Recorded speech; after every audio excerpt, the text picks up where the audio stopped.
हम लोग भक्ति रसामृत सिंधु ग्रंथ से पढ़ रहे हैं। पूर्व विभाग द्वितीय लहरी साधना भक्ति और 68 श्लोक है, 68वां। बात हो रही है कि जो भक्ति का अधिकारी है उसको कर्म करने की जरूरत नहीं, कर्मकांड आदि करने की जरूरत नहीं है। जो भक्ति का अधिकारी हैं उनकी बात कर रहे हैं। तो यहाँ पे इस श्लोक में बताया जा रहा है, कोट किया जा रहा है रूप गोस्वामी जी के द्वारा। ये 11वें स्कंद के 5वें अध्याय का 41वां श्लोक है कि जो व्यक्ति सर्वात्मना हर प्रकार से भगवान मुकुंद की शरण ले लेता है, अपने सारे अन्य कर्तव्यों को त्याग करके, वह अन्य किसी का ऋणी नहीं होता। जब ऋणी ही नहीं है तो फिर देंगे क्यों? जब मैं आपका किसी का मतलब किसी व्यक्ति का ऋणी हूं ही नहीं तो मुझे उससे मतलब क्या? मैं उसे क्यों कुछ दूंगा? I hope you are getting the point. तो ये बहुत अच्छा श्लोक है और इसको कई बार आपने शायद सुना होगा, लेकिन डिटेल में नहीं समझा होगा अन्वय करके, क्योंकि मैंने कभी पढ़ाया नहीं, एटलीस्ट मैंने तो नहीं पढ़ा है। तो आज मौका लग रहा है तो अन्वय सहित हम लोग समझेंगे इस श्लोक को। बहुत इंपॉर्टेंट श्लोक है। मेरे पीछे बोलिए। देवर्षि भूताप्त नृणाम पितृणाम, पितृणाम ना नीचे आ जाएगा, ना किंकरो नायम ऋणी च राजन। देवर्षि भूताप्त नृणाम पितॄणाम न किंकरो नायम ऋणी च राजन्। सर्वात्मना यः शरणं शरण्यं गतो मुकुन्दं परिहृत्य कर्तुम्। सर्वात्मना यः शरणं शरण्यं गतो मुकुन्दं परिहृत्य कर्तुम्। देवर्षि भूताप्त नृणां पितॄणां न किंकरो नायं ऋणी च राजन्। देवर्षि भूताप्त नृणां पितॄणां न किंकरो नायम ऋणी च राजन्। उन्ना नीचे आना चाहिए, गलत लिख दिया है। सर्वात्मनः यः शरणं शरण्यं गतो मुकुन्दं परिहृत्य कर्तम्। सर्वात्मना यः शरणं शरण्यं गतो मुकुन्दं परिहृत्य कर्तम्। देवर्षि भूताप्त नृणां पितॄणां न किंकरो नायम ऋणी च राजन्। देवर्षि भूताप्त नृणां पितॄणां न किंकरो नायं ऋणी च राजन्। सर्वात्मना यः शरणं शरण्यं गतो मुकुन्दं परिहृत्य कर्तम्। सर्वात्मना यः शरणं शरण्यं गतो मुकुन्दं परिहृत्य कर्तम्। ये अच्छा श्लोक है क्योंकि आजकल श्राद्ध का समय चल रहा है, तो भक्त लोग पूछ सकते हैं कि हमें श्राद्ध करना चाहिए कि नहीं करना चाहिए। तो उस पर भी कुछ विचार कर लेते हैं। हे राजन, और जो भी राजन हो, मैं समझ रहा हूं, और मुझे नहीं पता है किसको बोला जा रहा है, लेकिन कोई भी राजन ये कभी मैं गलत नहीं बोलना चाहता कि परीक्षित महाराज की निमि महाराज, हमको नहीं पता कौन से, शायद मैं बोल रहा हूँ कि मैंने 11 स्कंद में पढ़ा नहीं, तो शायद परीक्षित महाराज को बोल रहे हैं, but I may be wrong. हे राजन, जो मनुष्य शास्त्र निर्दिष्ट कृत्यादि परित्याग करके, यानी जो शास्त्र में वर्णन है कि ये करना चाहिए ये करना चाहिए, उसको परित्याग करके सर्वात्म भाव से शरणागत वत्सल प्रेम के वरदानी भगवान मुकुंद की शरण में आ गया है। अब प्रेम के वरदानी कहाँ से आ गया? प्रेम शब्द तो श्लोक में है नहीं। देखिए, मुकुंद मतलब ही मुक्ति के सुख को जो कुत्सित कर देते हैं, कुत्सित मतलब छोटा कर देते हैं। तो मुक्ति का सुख किसके द्वारा कुत्सित होता है? भाव भक्ति ऑनवर्ड्स। भाव भक्ति का गुण है ना, मोक्ष लघुताकृत। तो इसलिए यहाँ अनुवाद इसमें ऐसा रखा गया कि मुकुंद, वह भगवान मुकुंद जो अपना प्रेम दे करके भक्त को इतना सुख देते हैं कि उसके आगे मुक्ति भी कम है। इसलिए मुकुंद से रिलेट कर लीजिएगा कि प्रेम के वरदानी भगवान मुकुंद की शरण में आ गया है। कैसे आया? सर्वात्म भाव से। सर्वात्म भाव को बिल्कुल अंडरलाइन कर लीजिएगा, तभी ये कंडीशन अप्लाई होती है। सर्व आत्मा मतलब क्या होता है? आत्मा मतलब आत्मा, आत्मा मतलब परमात्मा, तो परमात्मा अर्थ तो आएगा नहीं यहाँ पे। आत्मा मतलब आत्मा यानी सोल, आत्मा का मतलब मन, आत्मा का मतलब बुद्धि, आत्मा का मतलब शरीर, और आत्मा का मतलब संकल्प भी होता है। और भी है, 7 अर्थ होते हैं, लेकिन 3 तो पकड़ ही लीजिए। मन, बुद्धि और शरीर, ये तीनों भगवान की सेवा में लगे हैं, तब व्यक्ति ऋणी नहीं रहता है। ये नहीं कह सकते कि हम आधा घंटा 2 घंटा सेवा कर रहे हैं भगवान की तो हम ऋणी नहीं रहे। तो अगर कोई कहे कि श्राद्ध करना चाहिए कि नहीं करना चाहिए, तो उससे पहले वह निर्णय कर ले कि क्या सर्वात्म भाव से भगवान के वह शरणागत हुआ है कि नहीं। अगर उसके मन में और कोई विकल्प नहीं है कि बस केवल भगवान की सेवा में लगा हुआ है, तब तो वह किसी का ऋणी नहीं है। Is it sinking in? लेकिन अगर वह सर्वात्म भाव से नहीं लगा हुआ है, अभी लग रहा है कि ये भी कर्तव्य है और ये कर्तव्य है, तो नहीं, उसका अधिकार अभी वैसा नहीं है। भाई जैसे जड़ भरत, अब उनको कुछ होश, उनको ये भी होश नहीं कि वो शरीर है या नहीं, उससे कोई मतलब है, बस भगवान की सेवा में लगे हुए हैं। तो निरंतर जो भगवान की सेवा में लगा है, उसके मन में और कोई विकल्प है ही नहीं, तो वह किसी का ऋणी नहीं, ये ऋणी नहीं है, यह कह रहा है। Is it okay? इसलिए तुरंत नहीं मान लेना चाहिए कि हम किसी के ऋणी नहीं, कि माता का ध्यान नहीं रखेंगे, पिता का ध्यान नहीं रखेंगे और कर्तव्य नहीं करेंगे। पहले आप ये चेक कर लीजिए कि अभी बिजनेस के बारे में सोच रहे हैं कि नहीं, अभी नौकरी के बारे में सोच रहे हैं कि नहीं। भाई एक विचार करिए ना, हमें अपनी श्रद्धा का लेवल चेक करना चाहिए। बॉस अधिक शक्तिशाली है कि भगवान? आप बोलेंगे भगवान, सेवा किसकी कर रहे हैं? बॉस की। तो अब देखिए कि हमारा ज्ञान है और दूसरा विज्ञान है, तो विज्ञान जो है विशेष रूप से तिरोहित हो जाता है। This is nothing wrong. हम लोग पहले सुन चुके हैं, हर व्यक्ति को अपने अधिकार के अनुसार कार्य करना होता है। तो अगर मन में भाव है कि बॉस अधिक शक्तिशाली है, तो बॉस की सेवा कीजिए। भाई यही सोच रहे हैं ना हम लोग कि बॉस मेंटेन करेगा। अगर ये मन में विश्वास हो कि ये बॉस हमको सैलरी नहीं देगा, हमारा मेंटेनेंस नहीं करेगा, तब भी नौकरी करेंगे आप? कोई नहीं करेगा। जबकि बॉस नहीं मेंटेनेंस कर रहा है हमारा। एक काम कर सकते हैं, दरवाजा बंद कर लीजिए, माता जी आप अंदर आ जाओ, बैठने तो किचन की धसक नहीं लगेगी, दरवाजा बिठा लीजिए, मतलब दैट विल बी हेल्पफुल। तो ये श्लोक तो सब अच्छा है, और इसको कोट करके व्यक्ति तुरंत कहता है कि हमें श्राद्ध नहीं करना है, हमें पितरों को कुछ नहीं करना है, हमें माता पिता का ध्यान नहीं रखना, ऐसा तो बोल देते हैं लोग, लेकिन ये क्लॉज नहीं देख पाते हैं। क्लॉज क्या है? सर्वात्मना, हर प्रकार से भगवान की सेवा में लगे रहना चाहिए। ये बात है। महाराज इस पे बहुत डांटते हैं कि कुछ कोई गृहस्थ है, वो पत्नी बच्चे में तो खूब पैसा लगा रहा है, लेकिन माता पिता की सेवा नहीं कर रहा। सर्वात्मना, तुम अपने बच्चों को, अपने पत्नी को तो खूब खिला पिला रहे हो अच्छे से, और माता पिता के ऋण से मुक्त हो गए हो तुम। ऐसा मत सोचिए कि ऐसा नहीं होता है। हम लोगों से तो बहुत ज्यादा अनुभवी महाराज है ना, परम पूज्य वृंदावन चंद्र महाराज कई लोगों को देखे होंगे ना इस प्रकार से। तो तुम अगर पत्नी के प्रति अपना कर्तव्य मान रहे हो, बच्चों के प्रति मान रहे हो, बड़ी अच्छी बात है। तो माता पिता के प्रति भी मानना चाहिए ना। सब जड़ भरत ही हो जा रहे हैं। कुछ समझ रहे ना बात? ये बात है। वह देवताओं, ऋषियों, पितरों, प्राणियों और कुटुंबियों का न तो सेवक और न ही उनका ऋणी होता है। राजन, हे राजन, जो भी राजन, यह जो मनुष्य कर्तम परिहृत्य समस्त कार्यों को, कर्तम का मतलब होता है जो शास्त्र के द्वारा कर्तव्य निर्दिष्ट किए गए हैं, उनकी बात करना है। ऐसा नहीं कि अब आपको बाथरूम नहीं जाना है। बाथरूम जाना छोड़कर तो भक्ति नहीं कर पाएंगे ना आप। ये तो है ना, दंत धावन तो करना पड़ता है, नहाना पड़ता है। उन कर्तव्यों की बात नहीं कर रहे हैं, वो तो करना ही है, जो रेगुलर खाना पीना तो करना ही है। लेकिन जो शास्त्र के नित्य नैमित्तिक कर्म बताए गए, ये रोज करना चाहिए, नहीं करना चाहिए, इत्यादि इत्यादि, उनको परिहृत्य, उसे परितहृत्य मतलब अच्छे से त्याग दिया, वो करता नहीं है, छोड़कर सर्वात्मना, सर्वात्म भाव से, यानी कि हर मन से, वाणी से, शरीर से, पूरी तरह से भगवान की शरणम, शरणागत वत्सल, मुकुंदम, भगवान मुकुंद की शरणम, शरणम में गतः आ गया है, चला गया है। न अयम, न तो वह, अयम मतलब ये व्यक्ति, देव प्लस ऋषि, समझ में आ गया, देवताओं का या ऋषियों का। भूत मतलब प्राणियों का, जैसे कि ये गाय, गाय से दूध मिलता है तो उसके ऋणी हुए कि नहीं? तो आपको दूध का बिल नहीं देना है। स्वीकार करेंगे आप? दूध वाला तो नहीं स्वीकार करेगा। या और भी जो प्राणियों से कुछ उपकार होता हो, तो उधर भी उपकार आपको नहीं चुकाने की जरूरत है। अब इंटरेस्टिंग है, आप्त नृणाम, ये बड़ा इंटरेस्टिंग वर्ड है।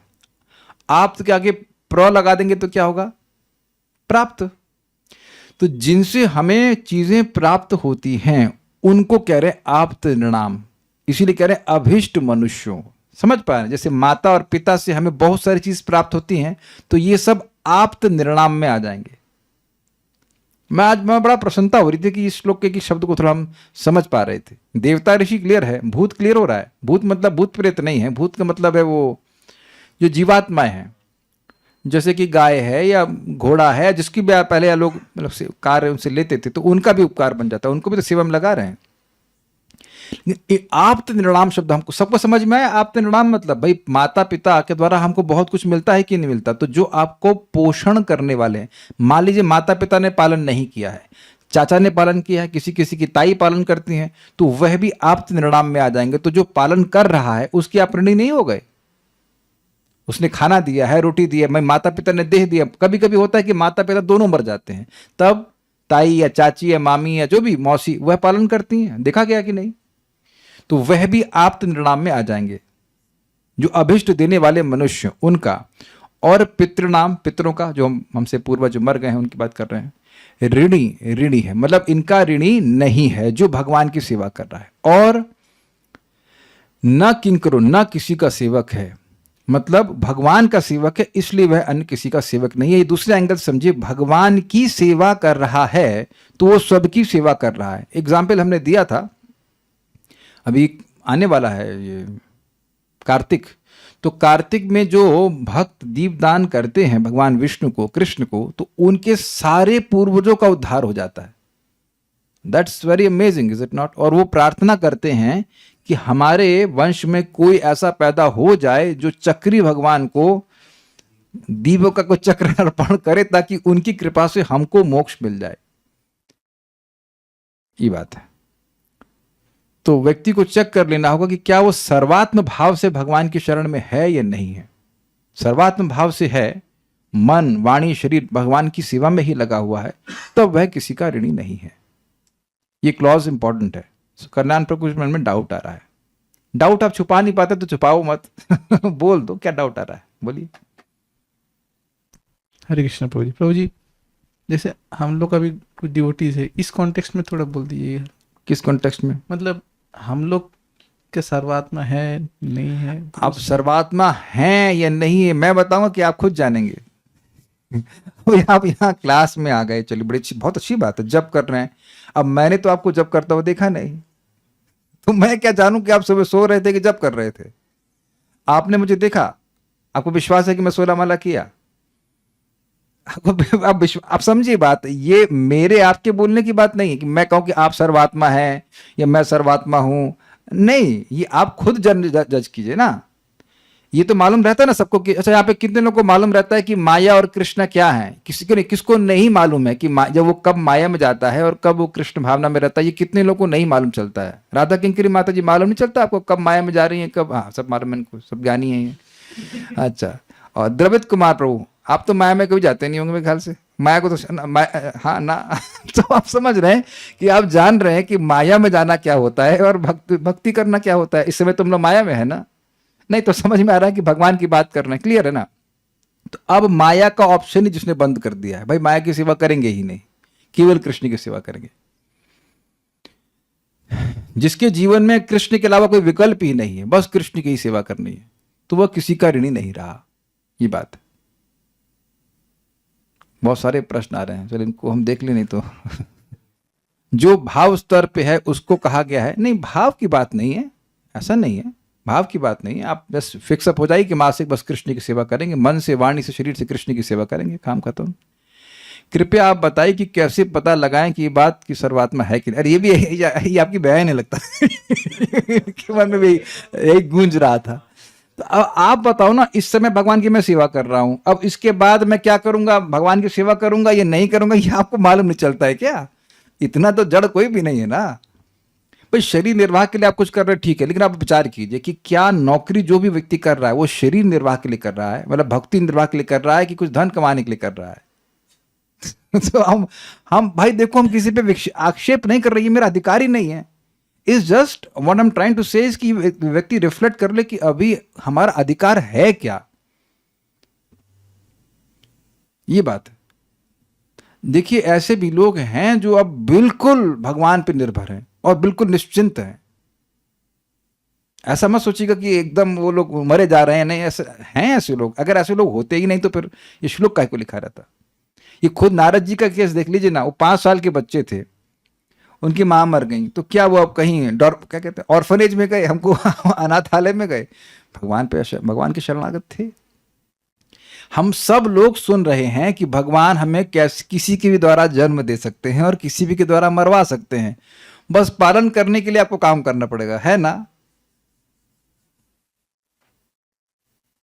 और चलिए एक बात और भी छोड़ दीजिए, चलिए संडे को तो नौकरी नहीं करनी पड़ती है, तो अब संडे को जिनको नौकरी पे नहीं जाना पड़ता है वो सुबह से शाम तक केवल भक्ति ही करते हैं या नहीं करते, वो आप अपने विचार कर लीजिएगा। तो आप we be honest about our अधिकार, कि अगर हमको कुछ भी नहीं करना पड़े, मान लो खाने पीने की व्यवस्था सब कर दी जाए, तब भी क्या मैं पूरा दिन भक्ति करूंगा? ये मैं आपसे पूछ नहीं रहा हूं, ये आपको अपने आप से पूछना है बिफोर आंसरिंग दिस क्वेश्चन कि मैं सर्वात्मा हूं कि नहीं। मन से, वाणी से, शरीर से, तो सारा उसका दिमाग बस भगवान की सेवा में लगा। एग्जाम्पल दिया गया है भगवान विष्णु के द्वारा, एक पतिव्रता स्त्री के मन में बस एक ही चीज रहती है, अपने पति की सेवा, उसको और कुछ नहीं रहता है। मन से, वाणी से, शरीर से वो पति की सेवा में ही लगी रहती है। तो ये बात है, उसके मन में और कुछ नहीं चलता है। तो क्या पति पालन नहीं करते हैं? करते हैं। अब आजकल वो अलग तरह से कुछ बताया जा रहा है। आपकी माता जी हाउस वाइफ है कि नौकरी करती हैं? कैसे मेंटेनेंस हो गया उनका अब तक? पड़ोसी कहां से आता था खाना?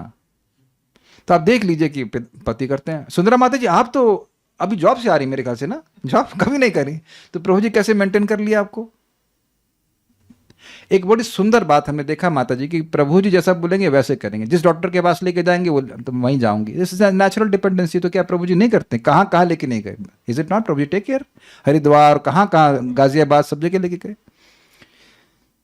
तो खैर हम बात कर रहे थे, चलिए अब इसमें बहुत सारा मतामत हो जाएगा, हम इतनी बात बोल रहे हैं। मदन मोहन प्रभु माता जी क्या अभी जॉब पे गई हैं? नहीं, तो वो भी हाउस वाइफ है।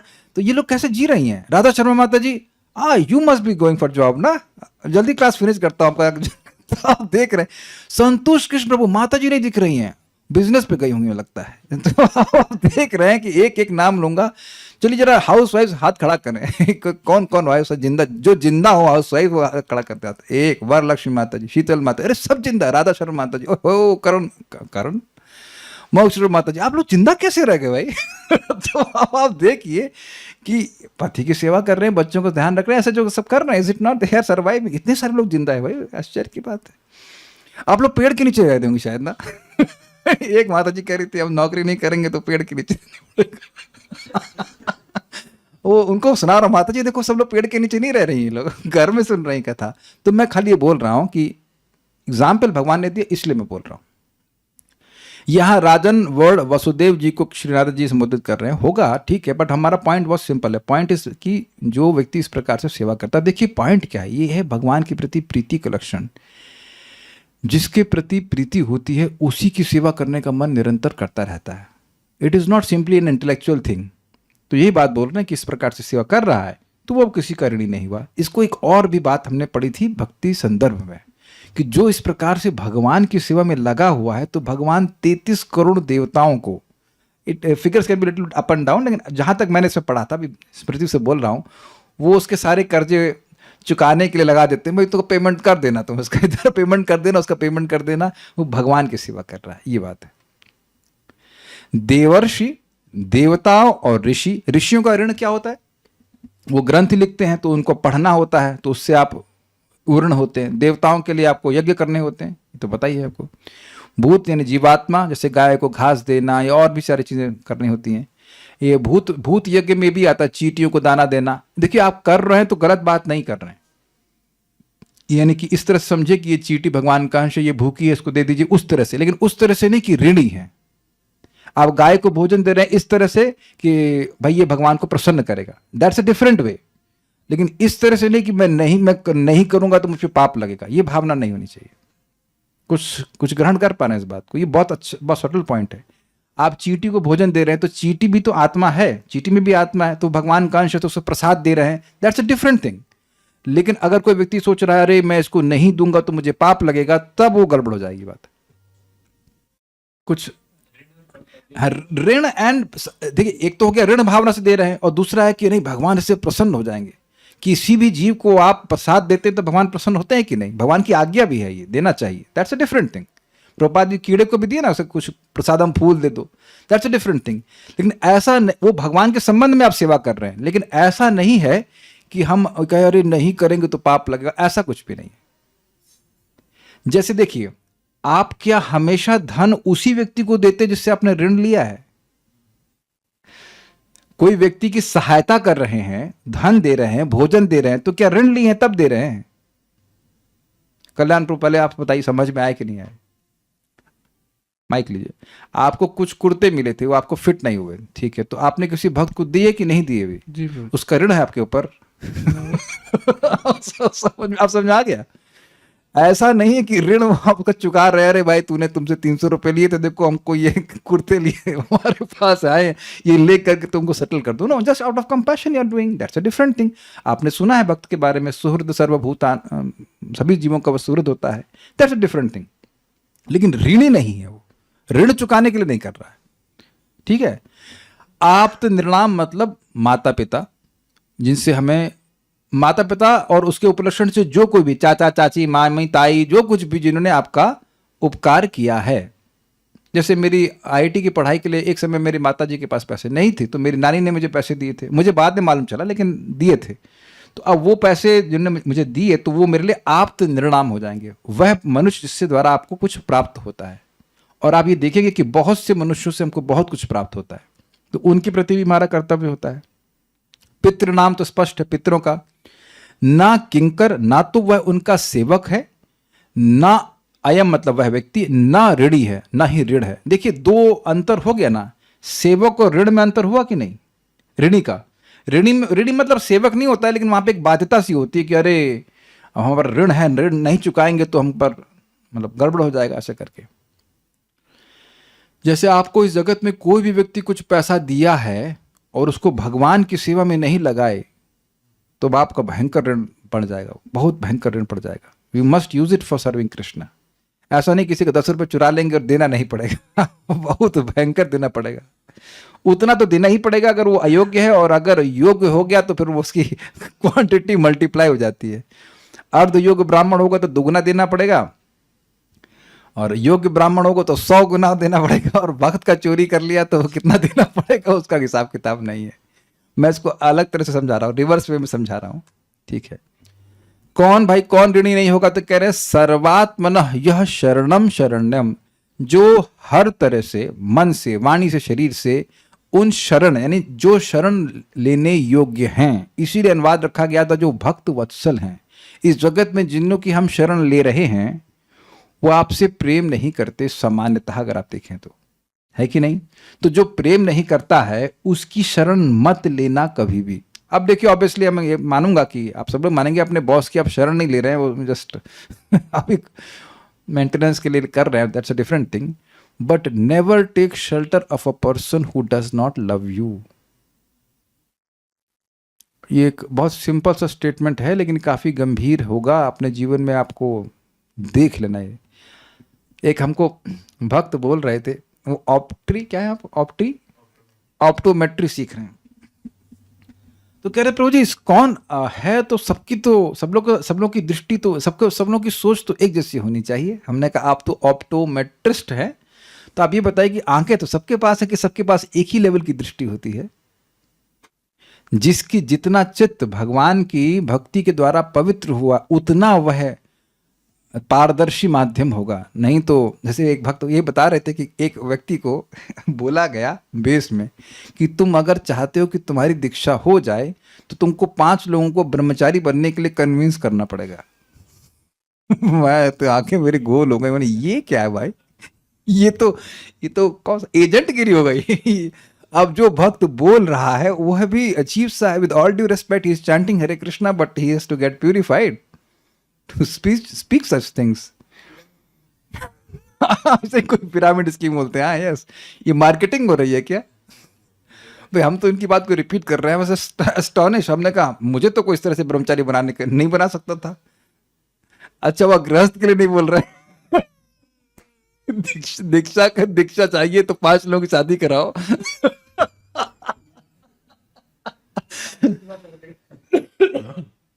तो मैं खाली ये बोल रहा हूं कि ऐसा व्यक्ति प्रेम नहीं कर रहा है आपको, जो आपको एजेंट बना रहा है वो आपको प्रेम नहीं कर रहा है।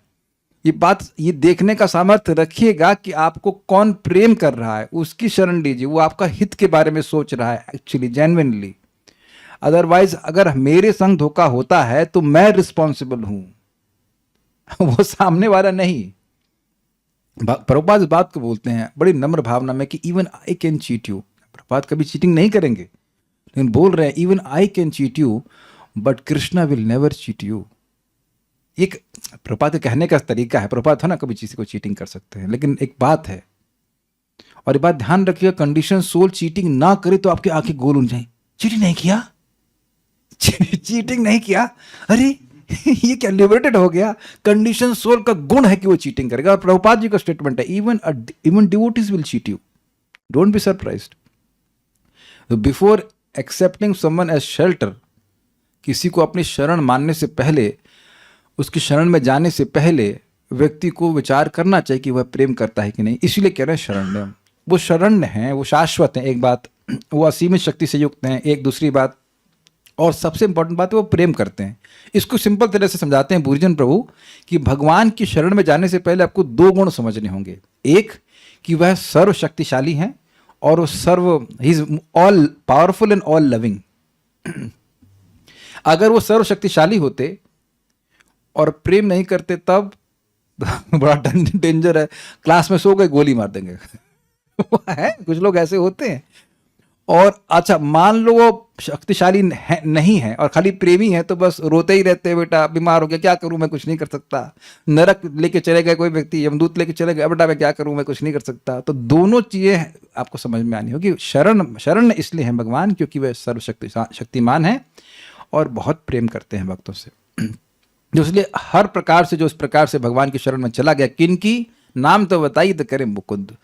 मुकुंद मतलब जो मुक्ति के सुख को भी कुत्सित कर देंगे। अब देखिए इंटरेस्टिंग बात है, देवता सारे मिलकर भी मुक्ति नहीं दे सकते। प्रमाण क्या है? Muchukunda Maharaj. Muchukunda and Mukunda are similar sounding words.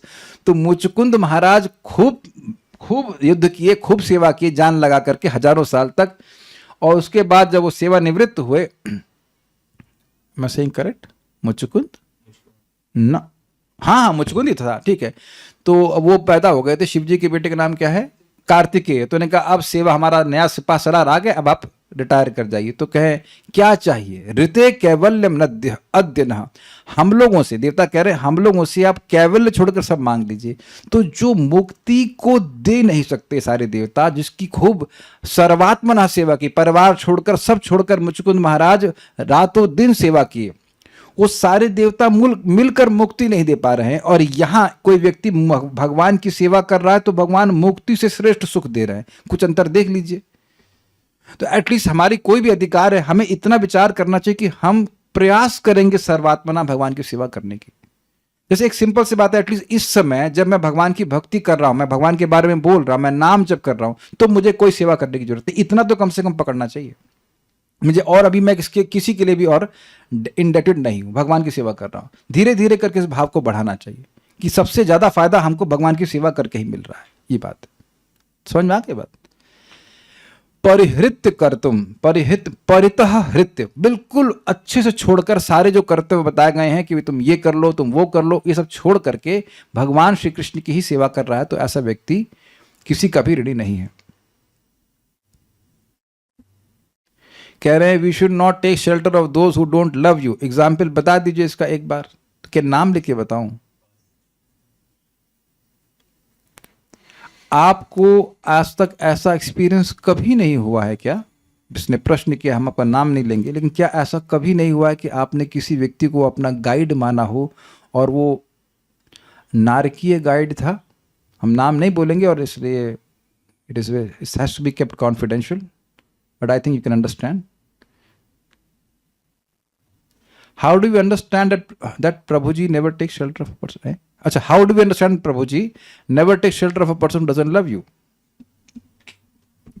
आप लोग को ये समझ में नहीं आता है कि कौन व्यक्ति घुमा फिरा के आपसे बात कर रहा है और कौन आपका हित चाहता है। इतने बुद्धू तो स्टूडेंट्स यहां पे कोई भी नहीं होंगे, इतने बुद्धू हैं।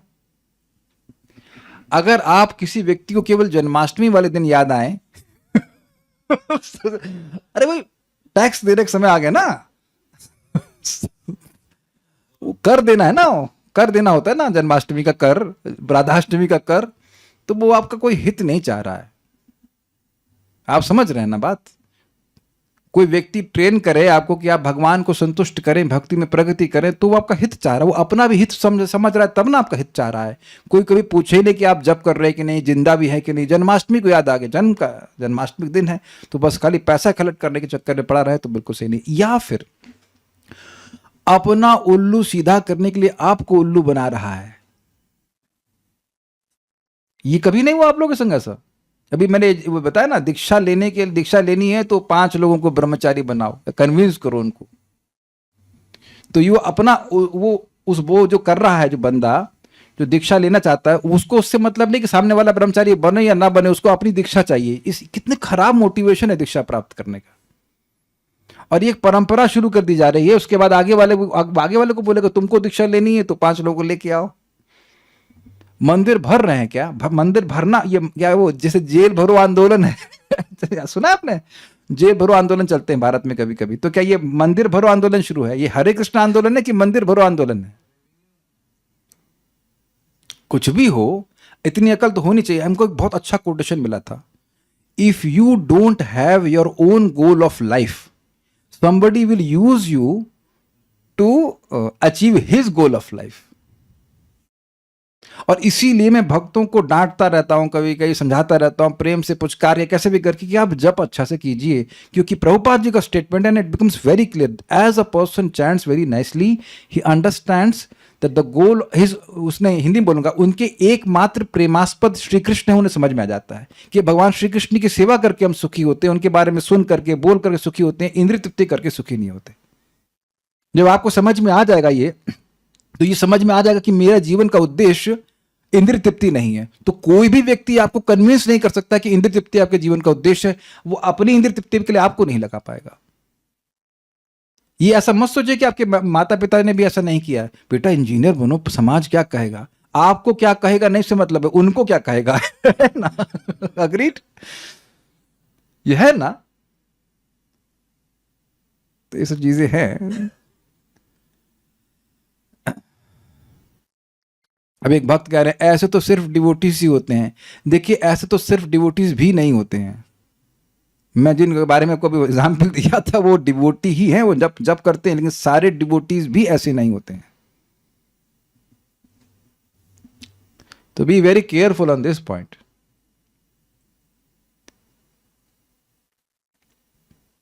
दुर्गम संगमनी, इंद्र सेव्य हैं, चंद्र सेव्य हैं, इस प्रकार के भेद को छोड़कर श्री कृष्ण की शरण में आ जाता है।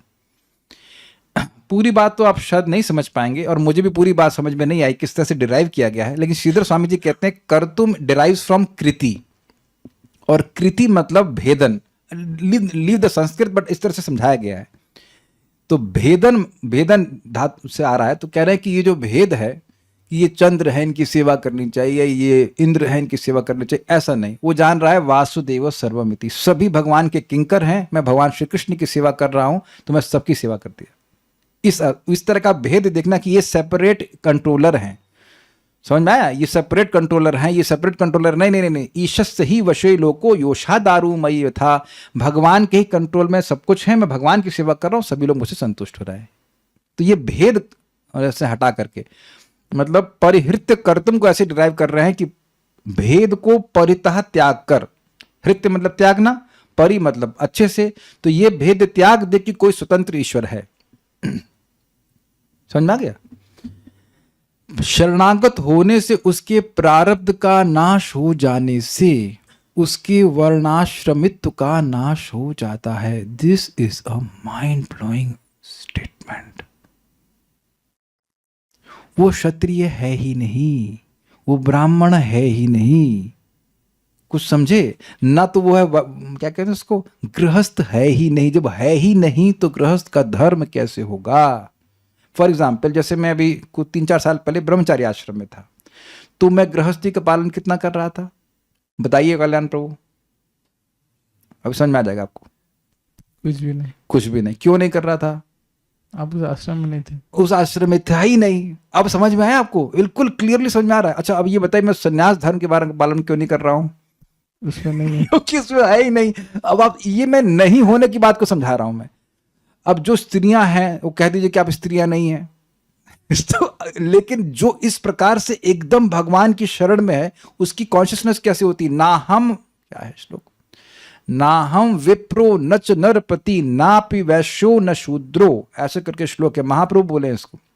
ना हम विप्रो, ना मैं ब्राह्मण हूं, ना हम विप्रो न च नरपति, ना तो मैं राजा हूं, नापि वैश्यो न शूद्र, ना वैश्य हूं, न शूद्र, ना ये हूं, ना वो, ऐसे करके फिर क्या हो आप?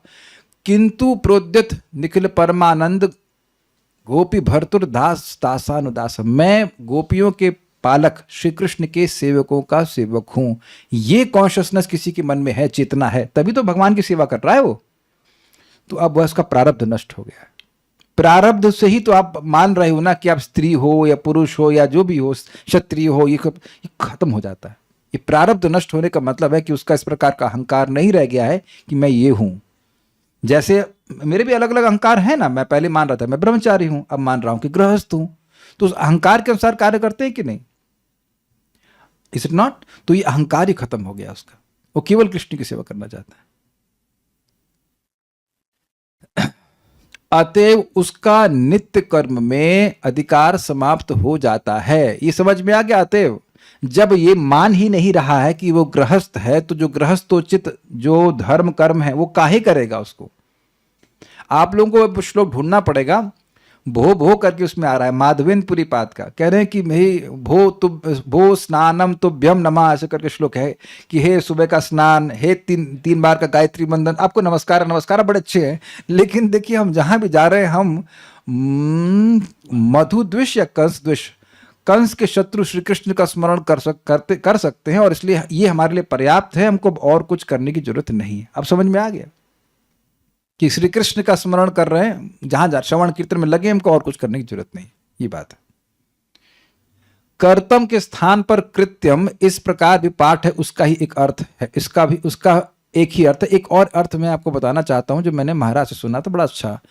परिहृत्य कर्तम मतलब ये कर्तापन का भाव त्याग करके कि मैं कर रहा हूं। अब आप देखिए कोई गृहस्थ क्या सोचता है, मैं अग्निहोत्र ये कर रहा हूं, मैं श्राद्ध कर रहा हूं, तो ये भाव जब तक रहेगा कि मैं कर रहा हूं, ये मिथ्या अहंकार रहेगा, तो उसके अनुसार व्यक्ति को कार्य करना पड़ेगा।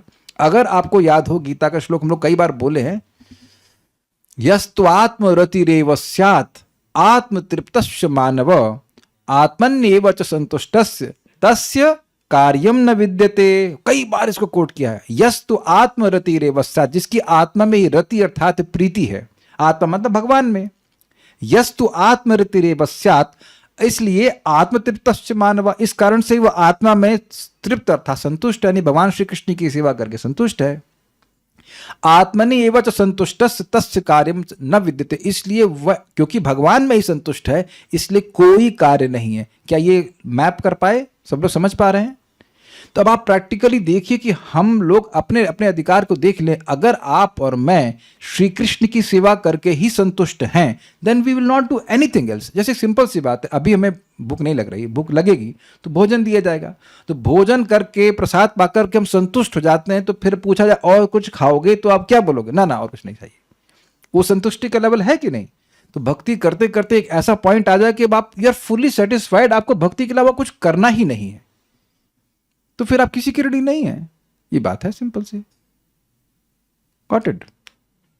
तो यहां पे उसने अपना एक मिथ्या अहंकार त्याग दिया है कि मैं करने वाला हूं ना। नोट, एक चीज विचार कीजिए इसी पर, अगर ये दिख जाए कि सब कुछ करने वाले भगवान हैं, देखो मैं जंप करने के लिए नहीं बोल रहा हूं, एक है कॉन्शियसनेस कि जो कुछ भी करेंगे मेरे जीवन में मैं पूरी तरह भगवान पर निर्भर हूं, तो अब काहे परेशान होंगे? आप देखो महाराज बड़ा सुंदर एग्जाम्पल देते हैं बच्चों का। बच्चे आप भी रहे हो, बचपन में कोई खाना नहीं बनाता है, निर्मला पॉल माता जी के बच्चे बनाते हैं, है ना? नहीं बनाते? अरे कैसे बच्चे हैं। अच्छा शीतल माता जी के बच्चे तो बच्ची तो बनाती होगी खाना, आपकी बच्ची भी नहीं बनाती। श्याम जी माता जब आप छोटी थी तब तो आप तब से जॉब कर रही है ना, 5 साल की उम्र से ना, तब कॉन्शियसनेस क्या थी? तुंग विद्या माता जी मेरे ख्याल से आपने 4 साल से रोटी बनाना शुरू किया, आई थिंक, इसने यही तो बता रहे थे आप। तो हम बच्चों का एग्जाम्पल ले रहे हैं। और कोई बच्चा, हाँ, अभिषेक प्रभु, ये अभिषेक प्रभु, प्रभु जब आप 4 साल के थे तो आप नौकरी के बारे में जरूर सोच रहे थे ना, तो आप समझ गए कि उस समय एकदम निश्चिंत, रोटी भी कैसे बनेगी उसकी चिंता नहीं थी। अग्रीड? तो वहां भगवान आपकी मां को शक्ति दिए, मां को हृदय में प्रेम भरे, तब ना आपके लिए रोटी बनाती थी। करवा लिया ना पालन भगवान ने। तो महाराज इस एग्जाम्पल को दे रहे हैं कि अगर किसी का भगवान पे विश्वास है तो वो रोटी भी नहीं बनाएगा। सी इट्स ओके, बट अभी हमारा है कि अगर हम नहीं करेंगे तो हम कैसे चलेगा भाई? नहीं करेंगे तो कैसे चलेगा? बताओ, है ना भाव? तो ये भाव है ना कि हम करता है, हम करने वाले हैं, इज इट नॉट? देखिए, जिन चीजों में आपका ये भाव नहीं होता उसमें आप कुछ नहीं करते। जैसे कि रोटी खा लेते हैं, उसका सोचते हैं कि आप कुछ करना चाहिए, हजम कैसे होगा? जानते हैं ठाकुर जी पे डिपेंड है, वही करते हैं, हम तो कुछ करते नहीं इसमें। और ऐसा भी नहीं है कि मैं इस कॉन्शियसनेस में हूं, मैं खाली इतना बोल रहा हूं कि ये कॉन्शियसनेस होती है लोगों की, महान भक्तों की होती है। ठीक है। नोट, सारार्थ दर्शनी, यह श्लोक दिखाता है कि भक्ति नित्य और नैमित्तिक कर्मों जैसे श्राद्ध और तर्पण से होने वाली कठिनाइयों से रहित है। मैंने ये नोट इसलिए दिया है क्योंकि चक्रवर्ती पाद जी की टीका है और वो उसमें काफ़ी और आपको दृष्टि मिलेगी, तो इसलिए हम यहाँ पे रखती है। यद्यपि ये भक्ति रसामृत सिंधु में नहीं है। भक्ति रसामृत सिंधु में जो भक्ति सार प्रदर्शनी टीका चक्रवर्ती पाद की, वो सेम है दुर्गम समनी की, संगमनी जैसी, लेकिन इसलिए हमने अलग से रखा है और बड़ी अच्छी अच्छी बातें यहाँ पे। तो श्राद्ध आदि में बहुत सारे नियम पालन करने होते हैं, तो उसको नहीं करना है भक्ति में। आप्त शब्द उन लोगों को सूचित करता है जो पोषण करते हैं, जैसे माता और पिता। स्पष्ट है? जैसे का मतलब है माता पिता के अलावा भी कोई कर रहा है तो वह भी, मौसी, चाची, ताई, सभी। देवता से 5 यज्ञों के देवताओं का बोध होता है, अग्निहोत्र यज्ञ और भी यज्ञ होते हैं, उन सब का। कर्मों में लगे हुए मनुष्य देवताओं, ऋषियों, प्राणियों, माता पिता और पितरों का ऋणी और सेवक होता है। और अगर वह ऐसा नहीं करता है तो he is a defaulter, he will be punished. वह उनके लिए प्रतिदिन 5 यज्ञ करता है। जैसे भूत यज्ञ हुआ, क्या जैसे मैंने बताया ना, चींटियों को वो देना, मतलब कुछ अन्न देना है, जो भी खाने के लिए देना, पक्षियों को अनाज देना, ये सब करना होता है। ऐसे करके ऋषियों के लिए ऋण होता है, तो उसको आप शास्त्र पढ़ करके और शास्त्र का प्रवर्तन करके देते हैं। ऐसे करके अलग अलग होता है। स्मृति में कहा गया है, परिक्षीणम ऋणार्थम कर्म कारयेत, अर्थात ऋण नष्ट करने के लिए कर्म करना चाहिए, नहीं तो व्यक्ति को दंड मिलेगा। परंतु जो भक्त पूर्ण रूप से मुकुंद को समर्पित हो गया है, उसके लिए यह आवश्यक नहीं है। ठीक है? इसका एग्जाम्पल देंगे, क्या नाम, उसका नाम भूल जाता हूं, सुयज्ञ नाम था, क्या नाम, नहीं, इसको शाप लग गया था वशिष्ठ जी का, क्या नाम उसका, प्रसृद्ध एक क्षत्रिय राजकुमार था। उससे समझ में आ जाएगी कहानी आपको। क्षत्रिय राजकुमार थे और बड़े अच्छे व्यक्ति थे, और वह पूरी रात जग करके गायों की रक्षा करते। तो एक दिन अंधकार का समय था, तो एक सिंह आ गया, बाघ आ गया एक्चुअली, और वह गायों पे झपटा उनको खाने के लिए। तो वह तलवार चलाए तो बाघ की तो कान कटा, लेकिन एक गाय का सर कट गया। तो अब उनको गोहत्या का पाप लग गया। तो वशिष्ठ जी को जब मालूम चला तो उन्होंने कहा कि तुम शूद्र हो जाओ।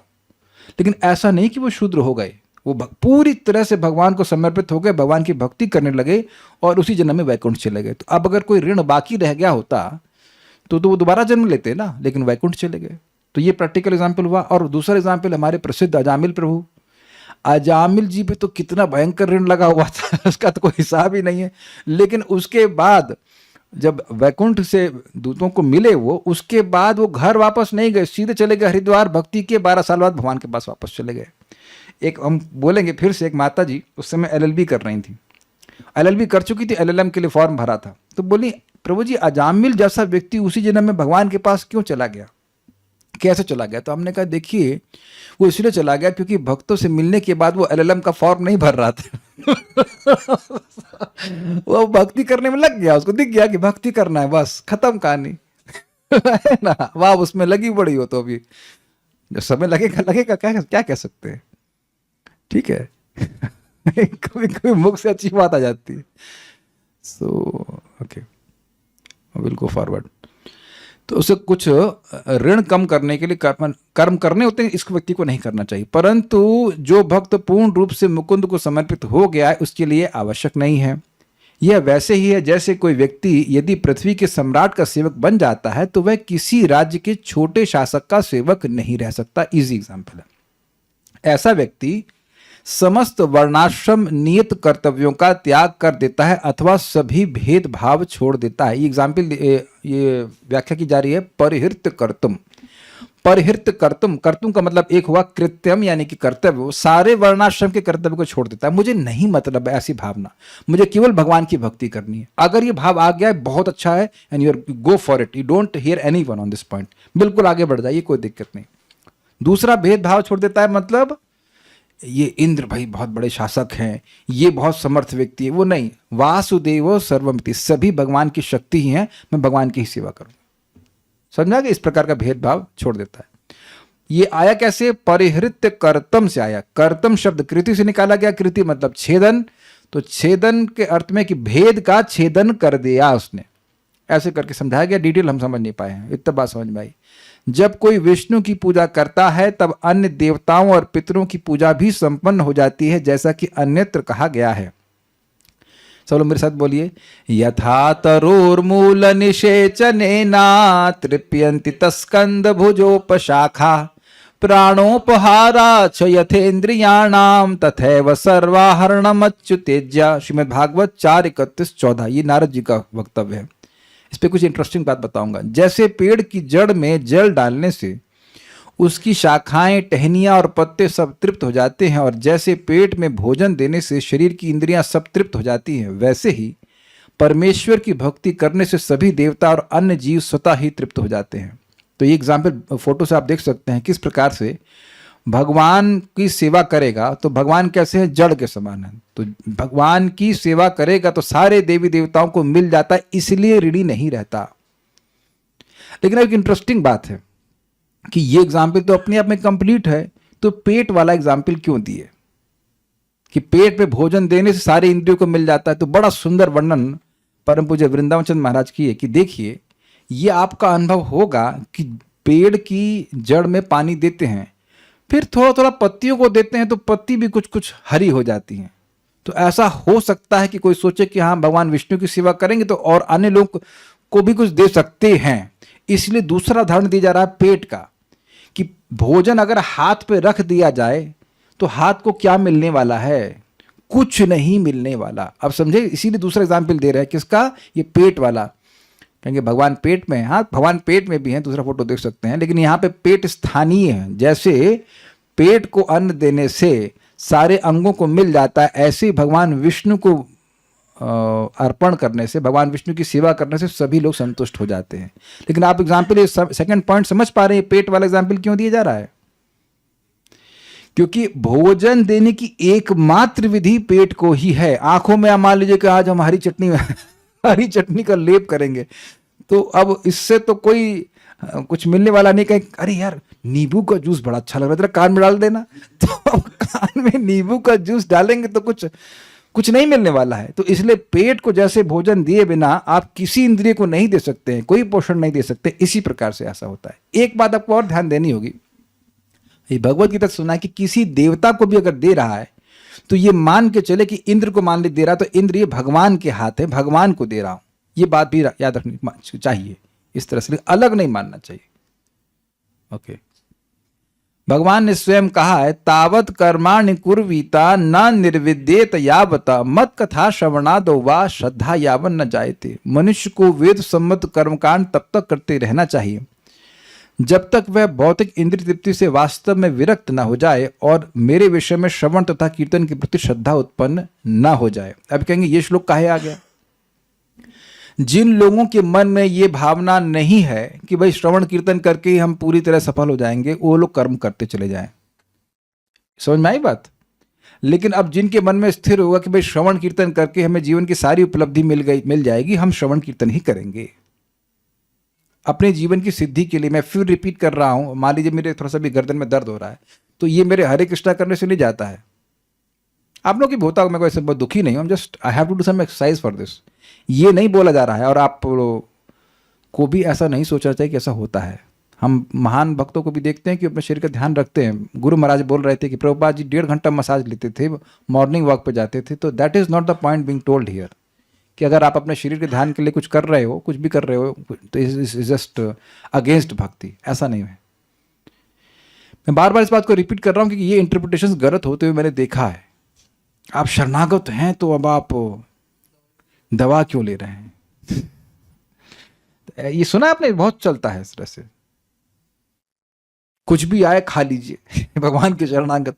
उसके भगवान कहेंगे यार एग्जाम्पल आपको दूंगा, प्रभुपाद जी के एक शिष्य थे, वो बस पार्टी में गए और टायर पंचर हो गया कि टायर का रिपेयर नहीं कराया गया। तो जो लीडर था उसने कहा भगवान की शरण में जाओ। अब वो बेचारा कंफ्यूज है, गाड़ी खड़ी हो गई यहाँ पे और टायर पंचर हो गया कि तुमने टायर का ध्यान नहीं रखा और अब कह रहे भगवान की शरण में जाना चाहिए।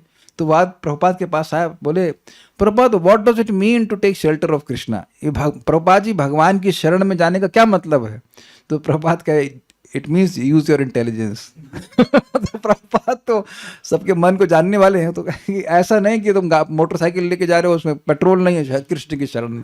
That is not the point, that is not the point. लेकिन अपनी जीवन की सिद्धि, परम पुरुषार्थ प्राप्त करने के लिए भक्ति पर्याप्त है। इस श्लोक की टीका में भी लिखा गया है, नहीं इस श्लोक की टीका में नहीं लिखा, अन्यत्र लिखा गया है कि अगर कोई मतलब भक्त की भावना क्या कि ब्रह्मा जी आकर मुझे कर्म योग देंगे, ज्ञान योग देंगे, तो मैं नहीं लेने वाला, भक्ति योग ही करूंगा। और आप ये देखेंगे ये चीज तो भक्तों में आ ही रही है कि we are inclination is for bhakti only. इस प्रकार भक्त कर्म की पात्रता को बहुत पीछे छोड़ चुका होता है। ये बात यहाँ पे स्थापित की जा रही। और कोई प्रश्न किसी का है तो मैं देख लेता हूं।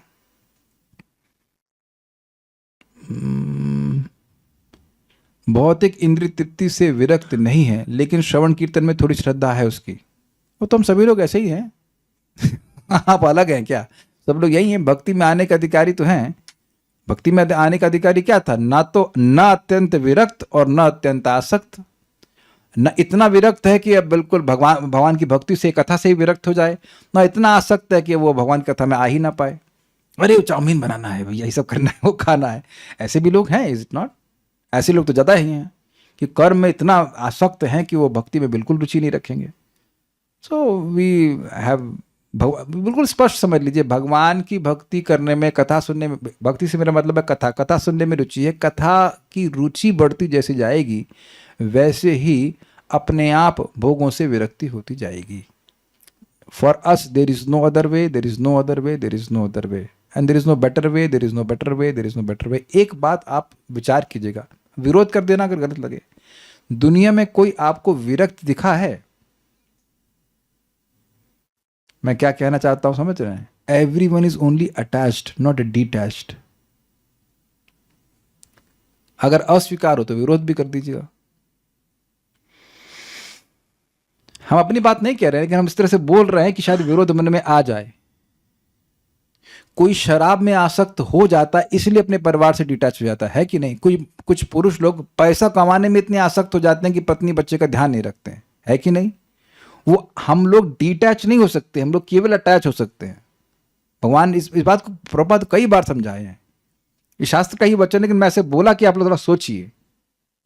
आप इस क्लास में इसलिए आए हो क्योंकि आपको अच्छा लग रहा है, because you are attach to hearing about Krishna. तो अपने आप डिटैचमेंट हो जाता है। जो लोग इस क्लास से डिटैच्ड हैं वो डिटैच होने के लिए अलग से प्रयास नहीं कर रहे कि हमें कथा से विरक्त होना है, वो अपनी कार्यों में आसक्त हैं इसलिए इससे विरक्त हैं। कुछ समझ में आ गया? तो आप जब भी देखना कि आपने प्रयास किया होगा ना कि हम ये छोड़ दें, छूटा है कोई चीज, हम मीठा छोड़ दें, हम ये छोड़ दें, इसलिए हम सब छोड़ते ही नहीं है अभी जैसे फॉर एग्जाम्पल मेरे को राइस बहुत पसंद था, बहुत पसंद, मतलब हद से ज़्यादा पसंद। मेरी माँ जिंदा होती तो कहती हाँ ऐसे ही बोल रहा है। लेकिन अब हम लोग मिलेट खा ले रहे हैं, तो उसकी वो राइस की जो नीड है वो मिलेट पूरी कर दे रहा है, तो हम राइस नहीं खा रहे हैं। अब मुझसे कहते हैं राइस छोड़ दो, ये छोड़ दो, वो छोड़ दो। हमारे तनिष्क प्रभु ऐसा बोलते थे, अन्न छोड़ दो। हमने कहा कि ये क्यों नहीं बोलो, कह रहे हो देह छोड़ दो अन्न छोड़ दो, फ्रूट्स पे आ जाओ ये तो what you have suppose to do is become more attach to Krishna katha. वो अपने आप आपको डिटैच कर देगी।